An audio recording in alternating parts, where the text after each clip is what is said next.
Bienvenue dans cette nouvelle édition du QG Weekend. Voici les titres. Au Congo, l'opposition parlementaire veut s'organiser en vue de l'alternance de 2021. Une quinzaine de partis de l'opposition ont signé ce samedi un mémorandum autour d'un projet fédérateur porté par le chef de file de l'opposition, Pascal Tsatsi Mabiala.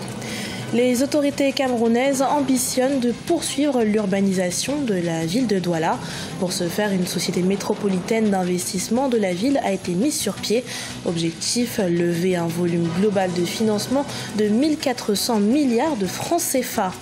Et puis nous partirons au Bénin où la fête de la musique a été célébrée le 21 juin 2018 sur fond d'appel à la réforme. Selon les acteurs de l'industrie musicale béninoise, des mutations devraient être opérées pour leur stabilisation financière. Mais tout d'abord, de nouvelles violences ont éclaté à Bamenda, au Cameroun anglophone. Depuis quelques jours, combattants séparatistes et forces de l'ordre s'affrontent dans la ville comme dans les localités environnantes.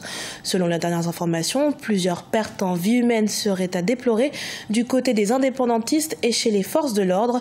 Rappelons que ce regain de tension intervient alors que le gouvernement a annoncé le déploiement d'un plan d'assistance humanitaire d'urgence pour le Cameroun anglophone. Au Congo, en vue de concrétiser l'alternance en 2021, une quinzaine de partis de l'opposition ont fait le choix de s'unir autour du chef de file de l'opposition, Pascal Tsatsi Mabiala, issu de l'UPADS. Un mémorandum a été signé en ce sens ce samedi, considéré par l'opposition comme un projet fédérateur. Notre correspondant à Brazzaville, Deva Panzou, nous en dit plus.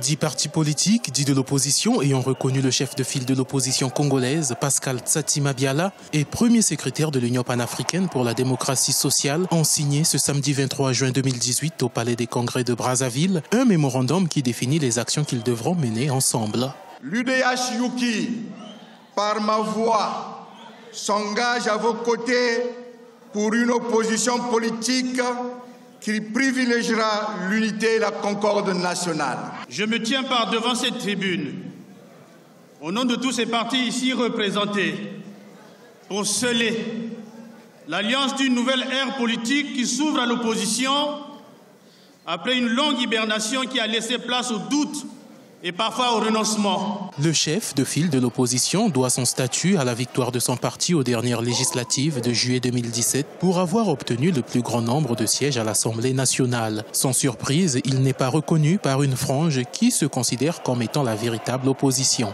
Je ne peux pas reconnaître le titre qu'on a donné à M. Tsatsi Mabiala comme chef de l'opposition. C'est l'opposition nommée par le gouvernement. C'est-à-dire que quand le gouvernement condamne à 5 ans quelqu'un qui, il paraît, voulait tuer le président, et à 20 ans, quelqu'un qui dit seulement je veux l'alternance démocratique dans mon pays. Et ceux qui pillent le pays, alors ça c'est encore plus beau, ils pillent le pays, on leur fait des promotions. Et non, l'opposition de Tsatsi Mabiala face à ça, elle dit quoi? Elle applaudit puisqu'elle accompagne le gouvernement. Le statut du chef de file de l'opposition est garanti à l'article 63 de la Constitution, promulgué le 6 novembre 2015. Les signataires du mémorandum ont d'ores et déjà des priorités qu'ils souhaitent soumettre au gouvernement, notamment la reprise du trafic sur le chemin de fer et le retour définitif de la paix dans le département du Pôle. Toujours au Congo, le pays fait désormais partie de l'OPEP, devenant ainsi le 7e pays africain à adhérer au cartel des pays producteurs de pétrole. La candidature du Congo a en effet été adoptée ce vendredi à Vienne, en Autriche. Le Congo pourra participer aux négociations non seulement des prix, mais aussi du quota de l'or noir au plan international. Développer la ville de Douala au Cameroun, c'est la mission qu'aura à remplir la Société métropolitaine d'investissement de Douala. Objectif de cette instance, lever un volume global de financement de 1400 milliards de francs CFA dans le but de concrétiser le plan directeur d'urbanisme de la ville. Les détails dans ce reportage de Chérif Ousmane Bardounka, commenté par Neil Claude Bessa. C'est un projet ambitieux que la communauté urbaine de Douala vient de mettre sur pied. La création de la SMID, la Société métropolitaine d'investissement de Douala, permettra d'implanter le plan directeur d'urbanisme de la capitale économique camerounaise, adopté en 2015. Pour une première phase, le capital social de 10 milliards de francs CFA est en cours de constitution à travers un appel public à l'épargne dont le délai des souscriptions est fixé au 5 juillet 2018. La société d'économie mixte qui sera ainsi mise sur pied à travers cette opération va donc mobiliser des investissements qui vont permettre de financer la réalisation des projets générateurs de revenus pour qu'effectivement cela permette très rapidement de rentabiliser les investissements de ceux qui sont engagés dans l'ensemble de ces projets à travers la société mixte. La société d'économie mixte locale de gestion de patrimoine, la SMID, point de départ, aspire à réaliser 3 projets pilotes. La rénovation et l'extension du marché New Deido pour un coût prévisionnel de 600 millions de francs CFA. Le projet de construction du marché de Bonamoussadi, qui est quant à lui budgétisé à 13,5 milliards de francs CFA. Et la construction d'un centre de loisirs dans la vallée Besseke pour un coût prévisionnel de 2,5 milliards de francs CFA. Objectif primordial, améliorer le bien-être des populations de Douala. Nous n'avons qu'un seul projet qu'on défend. Donner toutes les chances au plan d'urbanisme de s'épanouir. Et celui qui a lu le plan d'urbanisme, si on le réalise ne serait-ce qu'à 60%, vous aurez Douala où le maximum de personnes pourra avoir accès aux services de base. Vous aurez la ville de Douala qui sera plus attractive.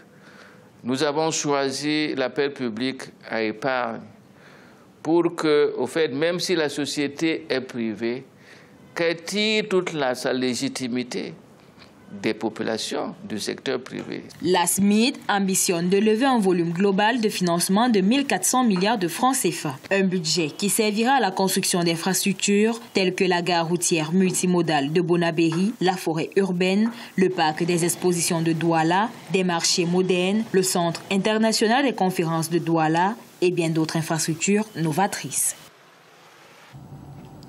Au Bénin, la fête de la musique a été célébrée en fanfare. Musique traditionnelle, hip-hop, jazz ou encore slam. De nombreuses sonorités étaient proposées aux mélomanes en ce jour. Mais selon les acteurs du secteur, l'industrie musicale doit être réformée pour pouvoir offrir de meilleures conditions de vie à ceux qui en font partie. Retour sur cet événement culturel dans ce sujet de Lefty Ounou, notre correspondant au Bénin. Au Bénin, le secteur musical enregistre de plus en plus de talents. Que ce soit dans un style défini comme tradi-moderne ou encore celui de la world music, du gospel, du hip-hop, du jazz ou du slam, plusieurs artistes, chanteurs et musiciens s'expriment et produisent des œuvres qui conquièrent un large public de mélomanes. Seulement, les conditions de vie et de travail sont moins reluisantes. Le sous-secteur de la distribution de la musique peine à décoller. Plusieurs associations d'artistes, de producteurs et de managers s'attellent afin de relever les défis liés au développement de l'industrie musicale. Les conditions de vie, on sait que ça ne va pas. On le sait depuis des années, parce que faute d'organisation, on le sait déjà, mais nous y travaillons. Autour de l'artiste, c'est toute une chaîne. Et ces chaînes-là travaillent autour pour permettre à l'artiste quand même d'aller de l'avant. Les conditions ne sont pas aussi déplorables, mais nous souhaiterons que cela soit encore mieux pour permettre à l'artiste de mieux vivre de son art. Raison pour laquelle nous y travaillons et nous travaillons pour ça. Et je crois que le gouvernement actuel a compris l'enjeu. Depuis 2016, les différentes autorités en charge de la culture au Bénin ont manifesté leur volonté d'opérer des réformes pour la promotion de l'industrie musicale, notamment la détection, la formation des talents à la base, l'appui à la production et à la promotion des œuvres. Aujourd'hui, ces réformes sont restées pour la plupart à l'étape de projet, de quoi inquiéter bien d'acteurs du domaine. Nous avons beaucoup de talents qui sont obligés de s'exporter. Vous savez, il y a aussi la fuite des talents actuellement parce que nos artistes, c'est seulement quand ils vont à l'étranger qu'ils réussissent à s'épanouir. Donc, il urge maintenant de faire quelque chose pour maintenir les artistes chez nous. Il faut absolument former les jeunes. Il faut former les enfants pour que les générations à venir puissent discuter sur la scène internationale d'égal à égal avec les grandes stars. Et ça, il n'y a que l'apprentissage, il n'y a que la formation à la base qui permet de découvrir des talents et de les pousser. Le Bénin a aussi célébré en ce 21 juin la fête de la musique. Comme dans de nombreuses villes du monde, plusieurs podiums ont vibré au rythme des sonorités musicales du pays. Cotonou, la capitale économique du Bénin, consacre plus d'une semaine entière à la musique. Elle accueille du 21 juin au 1er juillet 2018, au stade de l'Amitié Général Mathieu Kérékou, plusieurs activités autour de la musique.